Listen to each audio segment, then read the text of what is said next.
Hello friends, welcome back to channel friends. Dr. NTR University of Health Sciences, BPT, BSc, MLT and BSc Paramedical course ఏవైతే ఉన్నాయో ఇవన్నిటికి సంబంధించినటువంటి phase 2 seat allotments మొన్న మనకి అయిపోయింది కదా. సో 5th రోజు అయితే అయిపోయింది అనమాట వెబ్ ఆప్షన్స్ ఇవ్వడం అయితే. సో ప్రతి ఒక్కరికి ఏంటి అంటే సీట్ అలాట్మెంట్స్ ఎప్పుడు వస్తాయి ఏంటి అన్న ఇన్ఫర్మేషన్ తెలియాల్సి ఉంది కాబట్టి సో నేను ఈ వీడియో చేస్తున్నాను. ప్రతి ఒక్కరికి ఒకటి ఏంటి అంటే సో చాలామంది మేనేజ్మెంట్ కోటాలో జాయిన్ అయిపోతున్నారు. ఇంకా సీట్స్ అనేవి ఫిల్ చేయకముందే అంటే థర్డ్ ఫేజ్ మోపో ఫేజ్ అయిపోయేంత వరకైనా వెయిట్ చేయట్లేదు. సో ప్రతి ఒక్కరికి ఒక విజ్ఞప్తి ఏంటి అంటే అనవసరంగా మీరు మేనేజ్మెంట్ కోటాల్లో జాయిన్ అయ్యి డబ్బులు వేస్ట్ చేసుకోమాకండి. స్టార్టింగ్లో వాళ్ళు ఇంతే అంటారు, తర్వాత మళ్ళీ కొన్ని డేస్ అయిపోయిన తర్వాత మీ యొక్క అంటే అడిషనల్ ఫీజెస్ యాడ్ చేసేసి మీకు ఇంత వస్తుందని చెప్పేసి అంటారు. నార్మల్గా చూస్తే ఒక నార్మల్ కాలేజీలో మేనేజ్మెంట్ కోటాలో 7 lakhs to 10 lakhs అవుతుందన్నమాట. సో ఫర్ బీపీటీ కోర్స్కి అండ్ పారామెడికల్కి చూసుకున్నట్టయితే వీటికి కొంచెం తక్కువ ఉంటుంది. ఎంతైనా కానీ అనవసరమైన ఖర్చులు అవి ఉంటాయన్నమాట. ప్రతి ఒక్కరికి ఒక విజ్ఞప్తి. సో నేను ఛానల్ పెట్టిందే మీకోసం ఫ్రెండ్స్, ఎందుకంటే డబ్బుల కొరకు కాదు.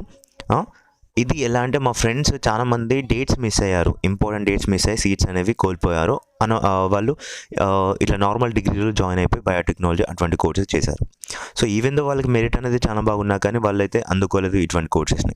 సో దాని కొరకి నేను ఇటువంటి అంటే వెయిట్ చేసి అంటే ఫస్ట్ ఇయర్ వెయిట్ చేశారు, second year next year apply చేద్దాం అనుకున్నారు.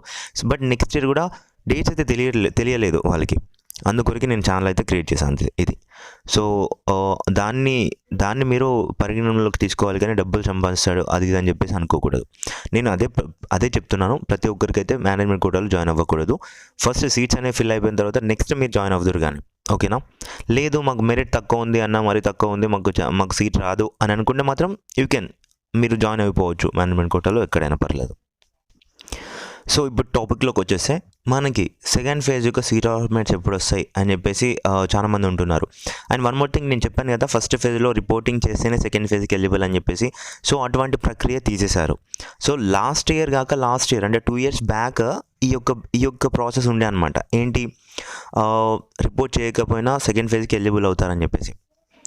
సో మా ఫ్రెండ్స్ కూడా అప్పుడు కౌన్సిలింగ్ చేసే టైంలో అంటే మన ఛానల్ క్రియేట్ చేసిన 2 years వరకు ఇలానే ఉండే. బట్ లాస్ట్ ఇయర్ నుంచి చేంజ్ చేశారనమాట. బట్ ఈ ఇయర్ మళ్ళీ ఇదే పెట్టారు. ఓకే, ఇప్పటికేం చేయండి అంటే మీరు ఫస్ట్ ఫేజ్లో రిపోర్టింగ్ చేయకుండా మీరు సెకండ్ ఫేజ్కి ఎలిజిబుల్ అవుతారు. బట్ ఫస్ట్ ఫేజ్లో రిపోర్టింగ్ చేస్తేనే మీకు సెకండ్ ఫేజ్లో సీట్ అనేది రాకుండా ఉంటే ఫస్ట్ ఫేజ్లో వచ్చిన సీట్ అలానే ఉంటుంది, అప్పుడు వెళ్ళొచ్చు. ఇన్ కేస్ సెకండ్ ఫేజ్లో సీట్ వచ్చింది అనుకోండి, ఫస్ట్ ఫేజ్లో మీరు రిపోర్టింగ్ చేశారు, సెకండ్ ఫేజ్లో సీట్ వచ్చింది అయినా కానీ ఫస్ట్ ఫేజ్లో వచ్చిన సీట్ క్యాన్సిల్ అవుతుంది. కొత్త సీట్ అనేది యాడ్ అయితే ఇంతకుముందు ఉన్న సీట్ అనేది క్యాన్సిల్ అవుతుంది, ఓకేనా. సో నేను లాస్ట్ టైం చెప్పాను కదా, సో ఇలా రిపోర్టింగ్ చేస్తేనే సెకండ్ ఫేజ్కి ఎలిజిబుల్ అని చెప్పేసి. సారీ ఫర్ దట్, అలా ఏం లేదు, అది తీసేశారు, ఓకేనా. అది ఫ్లక్చువేట్ అవుతుంది అనమాట, ఒకసారి ఇలా ఇయర్ టు ఇయర్, ఓకేనా. బట్ ఇప్పుడు టాపిక్లోకి వచ్చేసి మనకి సెకండ్ ఫేజ్ యొక్క సీట్ అలాట్మెంట్స్ వచ్చేసి ఈరోజు సాటర్డే, ఈరోజు ఈవినింగ్ వరకు చూద్దాం రావచ్చు. లేదు అంటే నెక్స్ట్ ఇంకా మార్నింగ్ మనకి మండే రోజు అయితే వస్తుంది. నేను ఈరోజు ఏం చేస్తాను అంటే ఒక్కసారి యూనివర్సిటీ వాళ్ళకి కాల్ చేసి అడిగేసి మీకు కాల్ రికార్డ్ అయితే పెట్టేస్తాను ఆఫ్టర్నూన్ వరకు, ఓకేనా. సో పర్టికులర్గా తెలిసిద్ది అనమాట మనకి. బట్ ఒకటి ఏంటి అంటే ఇప్పటికీ లేట్ అయిపోయింది కాబట్టి ఈరోజు అయితే నాకు తెలిసి వచ్చే అవకాశం అయితే కనిపిస్తూ ఉంది. ఈరోజు రాకపోయి ఉంటే ఇంకా నెక్స్ట్ మండే రోజు మాత్రమే మనకు వస్తుంది, ఓకేనా. సో ఇదన్నమాట ఇన్ఫర్మేషన్. అండ్ నేను కూడా వెయిట్ చేస్తున్నాను మీకోసమే. బట్ ఒకసారి యూనివర్సిటీ వాళ్ళకి కాల్ చేసి కాల్ రికార్డ్ అయితే పెట్టేస్తాను, మనకు క్లియర్ అయిపోతుంది అనమాట. And thank you friends. ఇంకేమైనా డౌట్స్ ఉంటే కింద కామెంట్ సెక్షన్లో తెలపండి. ఫ్రెండ్స్, ఇన్ఫర్మేటివ్ అనిపిస్తే లైక్ చేయండి, అలాగే షేర్ చేయండి. అండ్ మరిన్ని అప్డేట్స్ కొరకు మన ఛానల్ సబ్స్క్రైబ్ చేసుకొని పక్కన బెల్ ఐకాన్ ఆల్ ఆప్షన్ పెట్టుకోండి.